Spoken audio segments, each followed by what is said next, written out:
அதிமுக முன்னாள் அமைச்சர்கள் மீதான குட்கா வழக்கு சிறப்பு நீதிமன்றத்திற்கு மாற்றம். சிபிஐ நீதிமன்றத்தில் குற்றப்பத்திரிகை தாக்கல் செய்த நிலையில் நடவடிக்கை.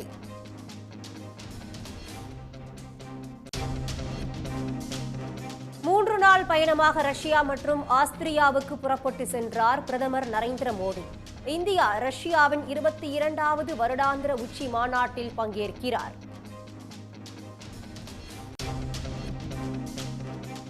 முகாம்களில் தங்கியுள்ள பாதிக்கப்பட்ட அசாம் மக்களுடன் ராகுல் காந்தி சந்திப்பு. கலவரத்தால் பாதிக்கப்பட்ட மணிப்பூர் மக்களையும் சந்திக்கிறார்.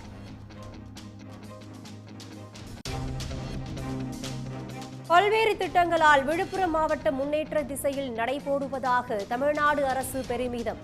முதல்வரின் முகவரி திட்டத்தில் 1.5 லட்சம் மனுக்களுக்கு தீர்வு கண்டிருப்பதாக அறிக்கை.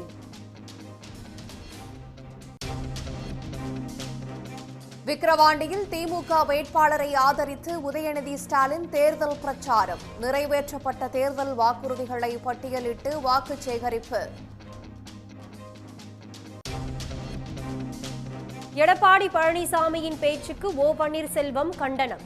அதிமுக இணைய எடப்பாடி பழனிசாமி தியாகம் செய்ய தயாரா என்று கேள்வி. பண்ருட்டி அருகே அரசு நேரடி நெல் கொள்முதல் நிலையத்தில் நூற்றுக்கணக்கான நெல் மூட்டைகள் தேக்கம். மழையில் நெல் மணிகள் நனைந்ததால் விவசாயிகள் வேதனை. திருமங்கலம் கப்பலூர் சுங்கச்சாவடியில் நாளை முதல் உள்ளூர் வாகனங்களுக்கும் கட்டணம். இதுவரை இருந்து வந்த முழு கட்டண விலக்கு விலக்கிக் கொள்ளப்பட்டதால் உள்ளூர் மக்கள் அதிர்ச்சி. 3 புதிய குற்றவியல் சட்டங்களை திரும்பப் பெற வலுக்கிறது கோரிக்கை.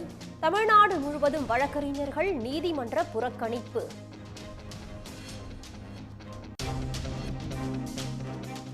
மும்பையில் 6 மணி நேரத்தில் 30 சென்டிமீட்டர் மழை கொட்டியதால் வெள்ளப்பெருக்கு.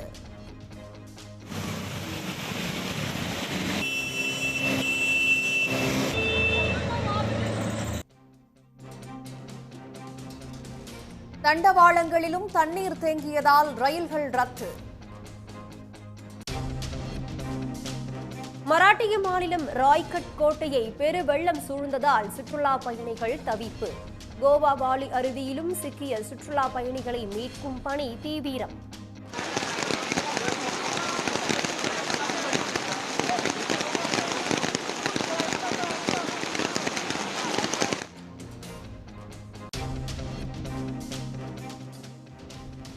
பூரி ஜெகநாதர் கோயில் தேரோட்டம் 2வது நாளாக கோலாகலம். லட்சக்கணக்கான பக்தர்கள் திரண்டு வழிபாடு.